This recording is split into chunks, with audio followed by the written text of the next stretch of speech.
उनके मन में यह विश्वास बैठा दिया जाए, ये भ्रम बिठा दिया जाए कि आज के इस शोषण के दौर से लड़ा नहीं जा सकता है। इतिहास के शोषण के खिलाफ संघर्षों को इसलिए बुलाया जाता है कि मौजूदा समय का जो शोषण है उसको बचा करके रखा जा सके और जो शोषित वर्ग है वो अपने हक के लिए आवाज नहीं उठा सके, अपने अधिकार के लिए संघर्ष नहीं कर सके। जो बढ़ती हुई महंगाई है, जो बढ़ती हुई बेकारी है, जो असमानता है, जो गरीबी है, जो शिक्षा और स्वास्थ्य की कमी है, उसके खिलाफ लड़ने वाली जवान जो है वो मुखर ना हो पाए, वो बुलंद ना हो पाए, इसीलिए इतिहास के संघर्ष को भुलाने की कोशिश की जाती है। इसीलिए मैं आपको बता दूं कि सरकार ने, सेंसर बोर्ड ने महात्मा ज्योतिबा फूले और माता सावित्रीबाई फूले के ऊपर जो फिल्म बनी उस फिल्म पर रोक लगा दिया, उसको प्रतिबंधित कर दिया। हम कहते हैं कि जब तमाम तरह का फाइल बन रहा है, पता नहीं केरल फाइल, लंदन फाइल, कौन कौन सा फाइल बन रहा है, तमाम तरीके की सरकार की प्रोपेगेंडा फिल्में जब बन रही है, तो महात्मा फूले और ज्योतिबा फूले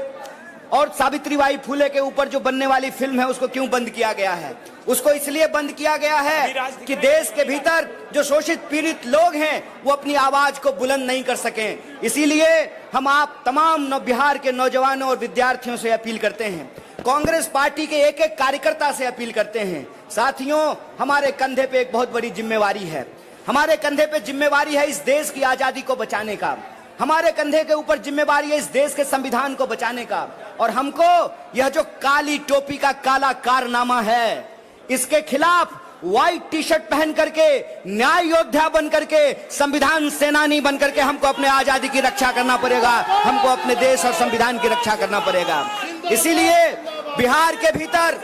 देश के भीतर अगर कहीं कोई अन्याय होगा तो कांग्रेस पार्टी का एक एक कार्यकर्ता जो संविधान में भरोसा करता है, इस देश में जिसको भी संविधान के ऊपर भरोसा है, जो इस देश की आजादी को सही समझता है, जिसको लगता है कि देश की आजादी ने यह अधिकार दिया है कि अमीर और गरीब का वोट बराबर किया है, यह देश जितना अमीरों का है उतना ही गरीबों का है, इस बात में जो भरोसा करने वाले लोग हैं, जो नफरत को हरा करके मोहब्बत को जिताने वाले लोग हैं, उनको एकजुट होना पड़ेगा, उनको कांग्रेस की विचारधारा से जुड़नी पड़ेगी, कांग्रेस का हाथ मजबूत करना पड़ेगा। क्योंकि कांग्रेस की लड़ाई अन्याय के खिलाफ न्याय की लड़ाई है, कांग्रेस की लड़ाई गुलामी के खिलाफ आजादी की लड़ाई है, कांग्रेस की लड़ाई इस देश में जो ऊंच नीच की व्यवस्था है उसको समाप्त करके समानता को स्थापित करने की लड़ाई है। इसीलिए मैं आप तमाम साथियों से यह आग्रह करता हूं कि यह यात्रा, यह अंतिम बात मैं आपसे बोल रहा हूं, यह यात्रा आज समाप्त नहीं हो रहा है, इस बात को याद रखिएगा।